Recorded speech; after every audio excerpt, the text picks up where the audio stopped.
Hello students. So now we are moving on to the last module, that is module 6, and this module is divided into two parts. You have one part, you have the soil exploration, and the second part you have the machine foundations. So in today's lecture, let us discuss about soil exploration. I'm just discussing the theoretical part. If there is some problem, we will be discussing it. I'll be giving it as a separate lecture. So just have a rough idea about the syllabus, what all things are covered in this session. That is, we will be discussing about a brief idea about the site investigation, a guideline for the spacing and the depth of borehole as per the IS codes. Then two methods, auger boring and wash boring, which are commonly used, will be discussed. And also the standard penetration test, which is used to find the properties, the engineering properties of the soil. So these things will be discussed today. So before going into the soil exploration, let us see what is the need of doing the soil exploration or the soil investigation. So first point is what all things you determine. That is, you find the nature of the soil deposit. Then we can understand the thickness of the soil strata at various depths, because when we do the field investigation, we always come across heterogeneous soils. So we will be encountering silt, clay, then sand, again clay. So the heterogeneous nature we have to understand if we need to recommend the apt foundation technique. So for that, soil investigation is very important, because you can understand which is the type of soil for that particular depth, and also it will help if you keep on exploring, you can also know that where the rock strata is starting. Also it will help to know the location of the groundwater table and how it is fluctuating. And also after this exploration, you take the soil samples as well as the rock samples, and you do the laboratory testing to find the engineering properties, that is especially the strength of the soil or the rock strata. Also you find the in situ properties of the soil by performing field testing as well. So this is the major objectives of soil investigation. Now moving on to the investigation methods, you have the direct method where you make the trial pits, small trial pits or trenches, and you dig out the soil and you can test, or you can directly test on the trial pit. You can perform the field testing. Then you have the semi-direct method where you do the boring. You have the auger boring and wash boring, as well as some other types of boring such as shell and auger boring, percussion drilling and rotary drilling. Then you have the indirect method where you use the geophysical method, seismic method and electrical resistivity method. Actually, you don't have that in your curriculum, but you can refer the textbooks for these methods, these geophysical methods. They are kind of non-destructive methods, actually, the geophysical methods. Then comes the penetration methods, and the most commonly used method is the standard penetration test or the SPT test. Also, you have the static cone penetration test as well as the dynamic cone penetration test. These tests, the static cone penetration test and dynamic cone penetration test, are also used to find the engineering properties of the soil, but the commonly used testing is the standard penetration test, where you get the undisturbed sample as well. So in trial pits, what generally we do, we can visually inspect the soil, and if you have some previous experience, then just by feeling the soil you can understand that what is the nature of the soil. And also from the trial pit you can collect the soil, and then you can carry out some tests to find the strength of the soil. Moving on to the semi-direct methods, you do the auger boring. So auger boring is one which comes under the semi-direct method, and hand operated augers are generally used for shallow depths, that is for depths up to 5 meters. So here in the figure you can see different types of hand operated augers which are used. You can see this is the post hole or the Ivan auger, helical auger, gravel auger, Dutch auger, open and closed spiral auger. So these are the various types of augers which are used for, which are hand operated, that is for use for shallow depths. So augers are generally used where you have that hole, you bore the hole, and it can stand unsupported for considerable depth. Next is machine augers. If you want to drill through deep strata, and if you want to even cut the rock, then you have the machine augers. So here in the figure you can see various types of machine augers. So this is another figure of machine augering where there is a comparison. This is the normal solid stem auger, and here you can see a hollow. So hollow auger. So this is just comparing. So in special cases we can use this hollow auger as well.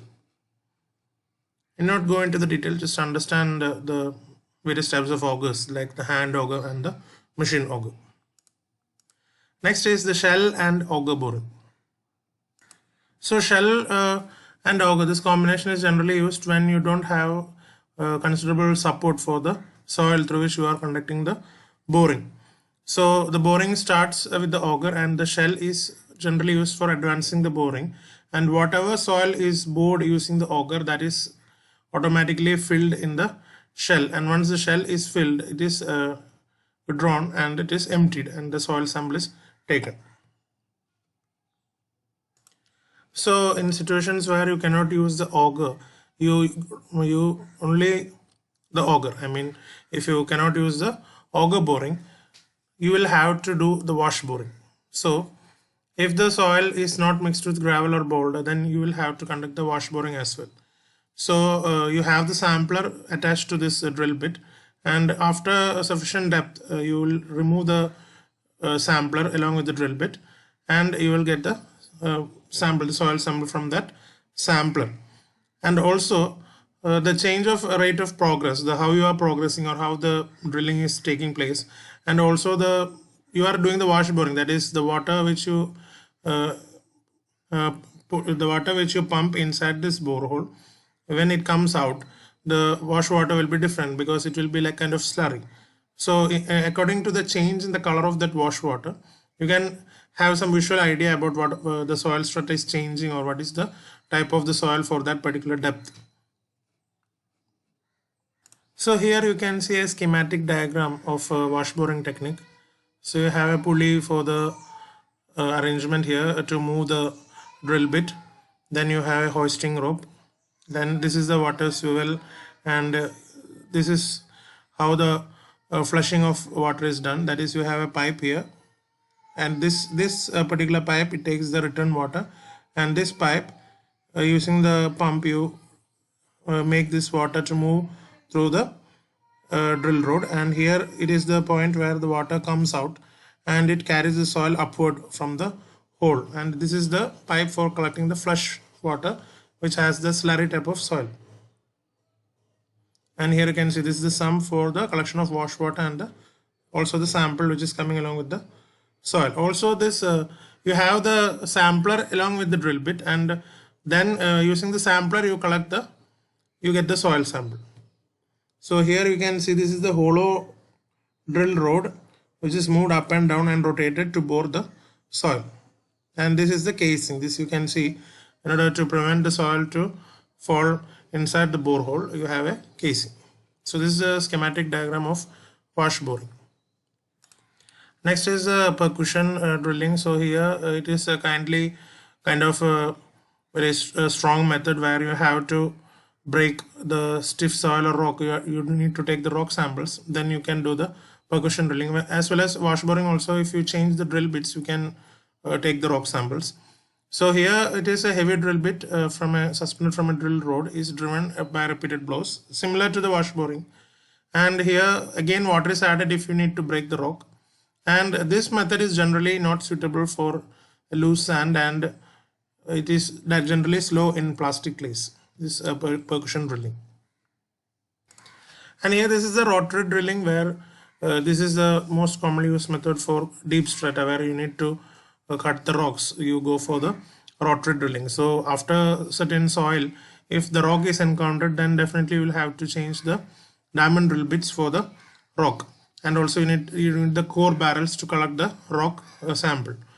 So here again rotational power is used to drive that drill bit into the strata, and here you force the bentonite slurry through the drill road, because it helps to protect the soil around the hole. That is, unsupported soil won't fall down, because the bentonite slurry will keep the soil intact in the borehole.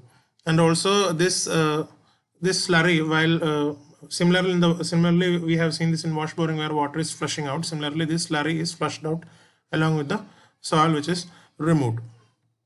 So this rotary drilling is the most commonly used method, and especially if you encounter rock, or if you feel that in that particular strata you need the rock samples, then you will go for the rotary drilling. So this is a photograph showing the process of rotary drilling, and just go through the schematic diagram as well, how the arrangement is done. Generally, for exam point of view, usually the wash boring is asked and also the auger boring is asked, but just go through these diagrams and just important points. So here in this figure you have, in this particular figure here, this is the setup of the rotary wash drilling, and this is the typical drill configuration. This is the setup, and you can see this is the casing, and this is the driving shoe, and here you can see various types of bits, the diamond bit, the drag and roller bit, etc. So based on the strata, if you need hard strata to be cut, then you will go for the diamond drill bit, that is for the rocky strata. Then here you can see how the bentonite slurry is being discharged through this outlet. So now how will you judge the depth of exploration? So in the previous module we have learned the term pressure bulb. That is, if you have some stress from the footing onto the soil, then there is a considerable zone where there will be significant settlement, or the stress is up to 0.1 Q. The point Q is the stress applied, then up to 0.1 Q there you have the significance of the pressure bulb. Beyond that pressure bulb there is no much significance. So here you can see this is a square footing and this is a continuous footing, and I think this, yes, this is 0.05 Q, and this is also 0.05 Q for the continuous footing. So beyond this bulb there won't be significant influence due to this footing. So that is the significant depth. That is, if there is significant settlement due to that applied load, then we consider that as a significant depth, and you have to conduct the boring at least for that depth. That is, if the pressure bulb is moving up to 0.1 Q or 0.05 Q, so at least you have to do the boring for this particular depth where this stress intensity is becoming 0.05 or 0.1. So that particular depth is the significant depth. That is the depth which is coming up to the inside the pressure bulb for that given stress. So now what are the guidelines set by IS code for the depth of exploration? So if you are doing for isolated spread footing or for raft, usually the borehole depth is taken as, you have the depth of this footing already plus 1.5 times the width of the footing is considered as the borehole depth. So here you can see it starts from the ground level and it is D plus 1.5 times B, which will be the borehole depth for isolated footing or the raft footing. Whereas if you go for adjacent footing and if the clear spacing is less than 2 times the width of the footing, then you have to do the depth exploration for 1.5 times the length of that footing. And if the clear spacing is equal to 4 times the width, then you have to take it 1.5 times the width of the footing. If you have adjacent rows of footing, then for various clear spacing you have various depth of exploration. So here you can see there is a row of footing, 1, 2, 3. There are 3 footings, and here you can see if the clear spacing is less than 2 times the width, then the depth of exploration is 4.5 times the width of the footing. And if it is greater than 2B and it is less than 4B, then the depth of exploration is 3 times B. And if it is the clear spacing is greater than or equal to 4B, then it is 1.5 times the width of the footing. Now moving on to the pile foundations. For pile or well foundations, you have to do deep exploration. That is, from the toe of the pile or from the toe of the well, you have to go 1.5 times the width of the entire structure. So the overall borehole depth will be the depth up to the pile tip plus 1.5 times the width of the structure. That will be the borehole depth. So here you can see there is individual pressure bulb for this piles, and also there is a combined pressure bulb. So we always go for the combined pressure bulb, and for that you need the borehole depth. So you can see here up to this, where this combined pressure bulb is ending, till the depth you have to do the boring. While you are excavating for the roads, then the width, then the depth of exploration is what is the bottom width. Up to that bottom width you have to explore. So that is, if B is the bottom width, then B is the depth of exploration as well. Similarly, if you go for fills, then at least you have to dig 2 meters for the exploration, or whatever is the height, that height you have to explore, whichever is greater. So if the height of the fill is just 1 meter, then definitely you have to go for 2 meter depth. But if the height is like 3 or 4 meter, then definitely you have to go for 4 meter deep exploration. So regarding the spacing of the boreholes or the trial pits, based on the extent and the nature of the structure, it keeps on changing. But so if you need to construct a very small building, just like if you need to construct a house, 2-story building or something like that, very small structure, then one borehole at the center is more than enough for the soil sampling. But if the area of the structure is changing, like say if you need a compact building which covers an area of around 0.4 hectare, then what you do is you need the borehole at the center as well as at the corners of that particular plot or the particular area. That is, if the area is about 0.4 hectare. Now this is a guideline set by the IS codes that for highways usually the spacing of the borehole is like 300 to 600 meter. For earth dams it is ranging from 30 to 60 meter. For borrow pits it is around 30 to 120 meters. For multi-storied building it is 15 meter to 30 meter. And for single-storied factories where the extent is very large, you do not go for small spacing. You can extend the spacing up to 90 meter. So this depth criteria and the spacing criteria for boreholes is very important, generally asked for exams. You have to study this, you have to study from this section, and also you need to know these values. That is, for isolated footing, what is the depth of exploration, for combined footing, for adjacent footings, as well as for piles and well foundation, the depth of exploration. All these things with figures you have to study, and it is asked for around 8 to 10 marks generally.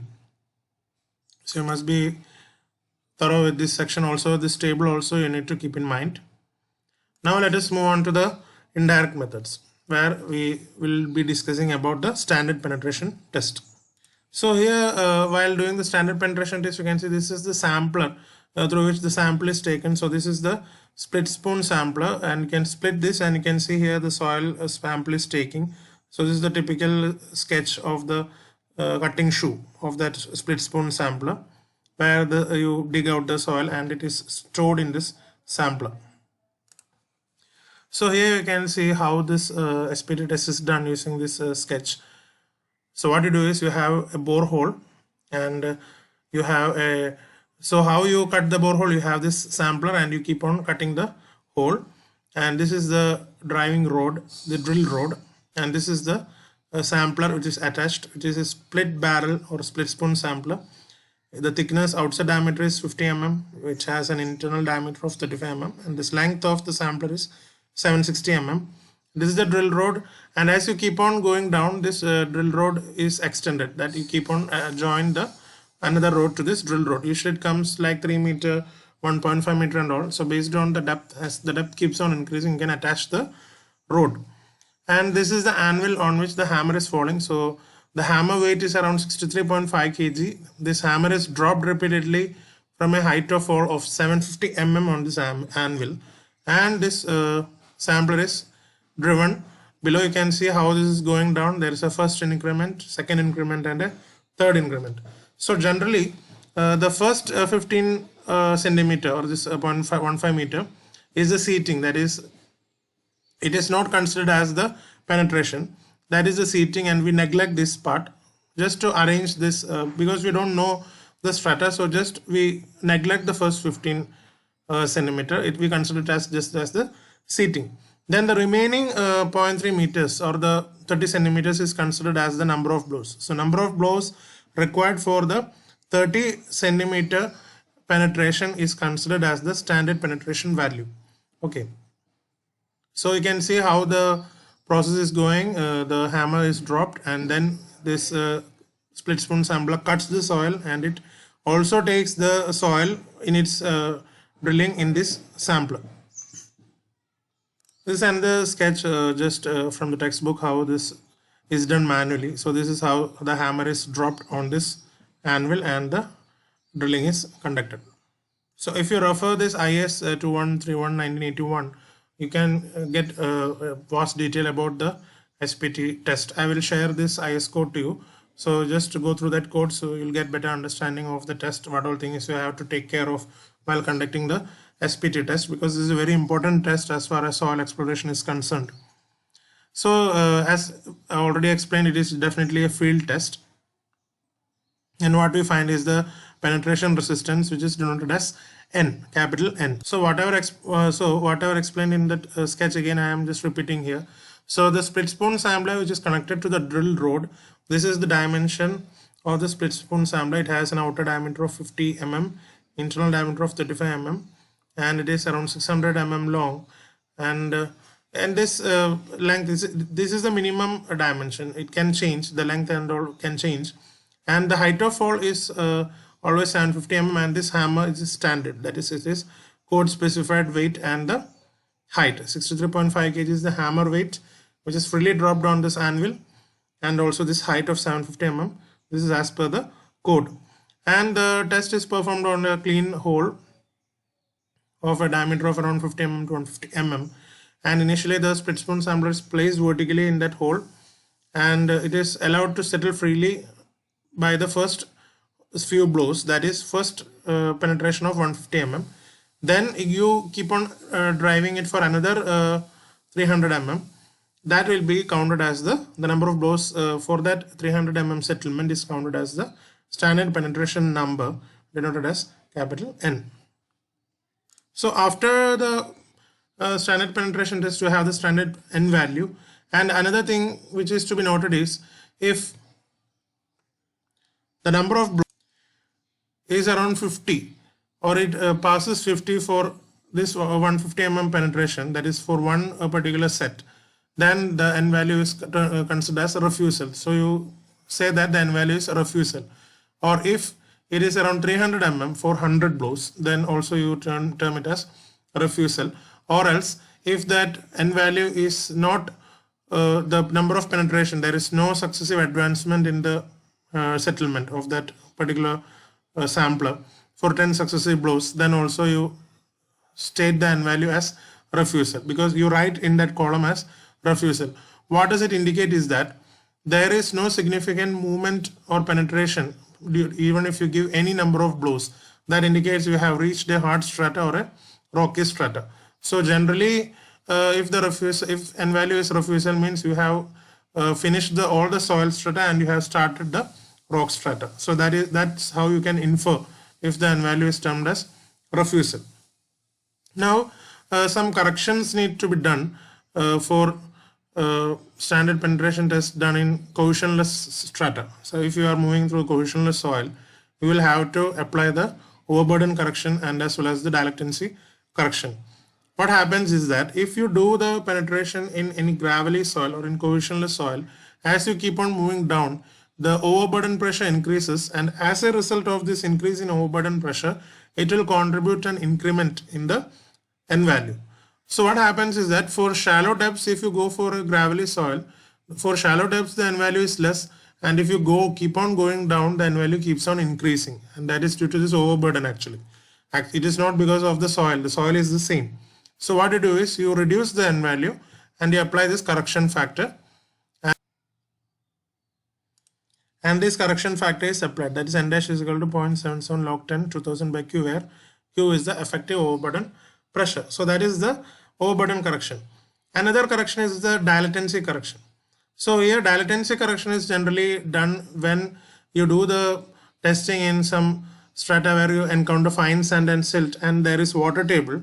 What happens is that the pore pressure developed in this fine sand and silt, they contribute to the resistance, and this penetration resistance keeps on increasing, means the N value is increasing because of this pore pressure developed in this fine sand and silt.